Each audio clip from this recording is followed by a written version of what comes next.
මොකක්ද අනේ මේ ගෙදරුන්ට වෙලා තියෙන්නේ මම කියලා තියෙනවා මගේ දත් බුරුසුව ළඟින් වෙන දත් බුරුසු තියන්න එපා කියලා. මොකක්ද මේ කියන්න බම්මේ?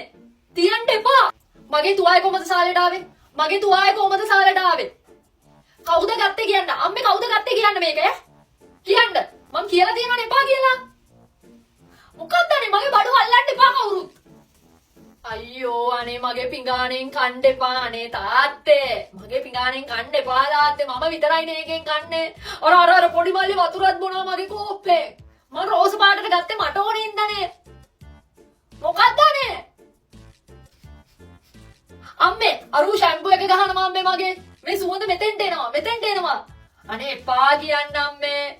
එක්ක මට ඉබ්බෙකුයි යතුරුකුයි ගෙනත් දෙන්න මම ඕවා දාලා හංගලා තියෙනවා. මොකක්ද අනේ? මොකක්ද මේකේ තේරුම? ගන්න. මගේ සබන් කැටෙන් අත හොදන්නේ මම විතරයි.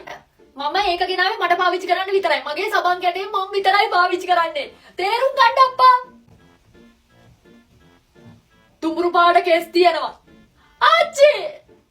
අයියෝ අම්මේ තඩි බෝ වෙනවා අම්මේ දැන්. බලන්නකෝ ආච්චිගේ නංගිගේ ඔක්කොම කෙස් මගේ 50 පාවිච්චි කරන්න එපා කියන්න අප්පා. මොන වදයක්ද? අම්මේ ඔයාට කී සැරයක් කියලා තියෙනවද මගේ ඇඳුම් අරුන්ගේ ඇඳුම් එකට දාලා හොදන්න එපා කියලා මගේ ඇඳුම් වෙනම හොදන්න අම්මේ. මොකක්ද අප්පා?